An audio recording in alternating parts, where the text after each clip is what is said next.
Per usual, on this channel is for educational purposes only and is not intended as financial advice. It is Teaching Tech Tuesday. I've gotten a lot of questions about how to add the COT data, commitment of traders data, to your TradingView chart. So that is what today's video will be about. I did do a video on COT stuff a few months ago now. At the time, I didn't realize it was easy to just add it to TradingView directly. And none of this is original from me. This is all based on Jason Shapiro's work. He talks about it all the time. You can follow him on YouTube and Twitter. He occasionally does podcasts and videos talking about what's going on. So this is modeled after how his data appears for his service. So if we pull up a fresh panel here on TradingView, go to indicators in the top, type in commit. It'll be the first indicator listed here by TradingView.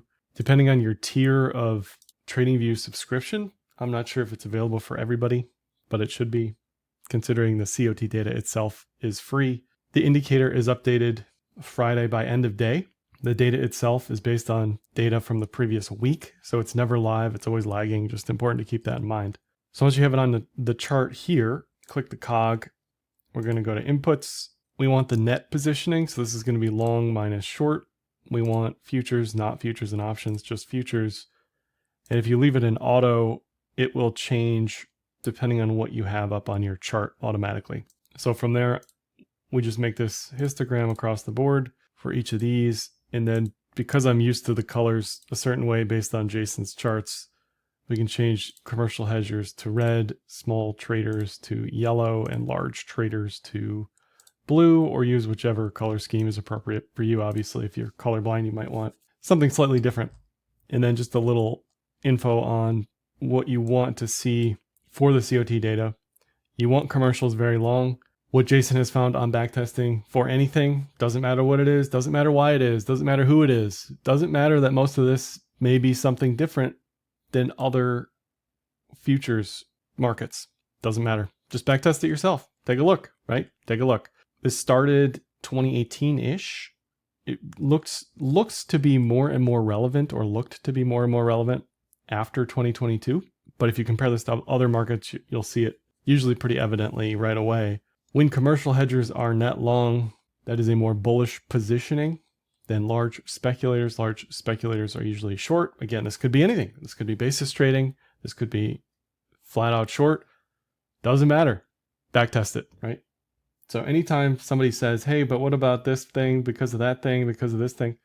My answer and Jason's answer will be the same in that, what does the backtesting tell you? If the backtesting tells you this is useless, then I wouldn't use it. But if we're lining up the previous 3 pops that we've had, the actual trades that we've had, it's been Q4 23 to March 24.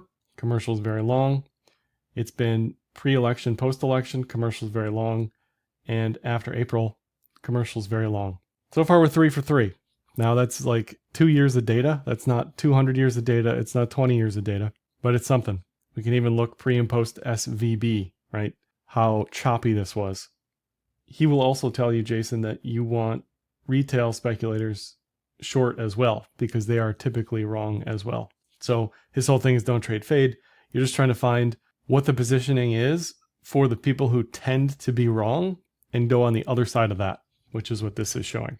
And we can, of course, look at this for anything that has futures. That's important. Bitcoin and Ethereum, you don't have to actually pull up the futures pairs. You can just pull up BTC and ETH and it will show you what this is. If you look in the bottom right, you can see it specifies what you're looking at. This is important because if you pull up something like SPY, you'll notice that's USD futures. That's not what you want here. You have to actually go into the futures markets to get the specific SPY. There's ES futures there. SPY COT data. So what Jason would tell you here is the SPY is going to be a little more challenging. Sorry, not going to be challenging. No, this looks good actually on positioning, and it makes sense. It's back here where it made a lot less sense.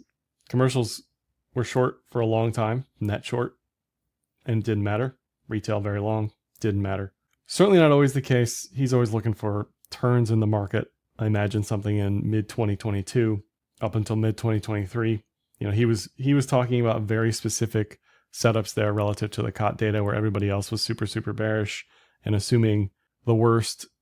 We on this channel were also talking about cloud stuff on the daily, the weekly, eventually this cup and handle stuff. All of that has played out since then, but it just goes to show you positioning is one piece of the puzzle. He uses it for his specific fund to trade a specific way, but I would just use it as another piece of the puzzle. There are also other types of commitment of traders data. This is a simplified version, COT com versus non-com. I've turned off a bunch of stuff, so there's probably multiple versions of this that you can pull up. The TradingView indicator is, I found, just the most reliable and easy and straightforward. So that one's probably available for the most people. If you have any questions beyond that, let me know in the comments below of this video. That's all I got for this one. Give me a like, dislike, comment, share, subscribe, and happy trading.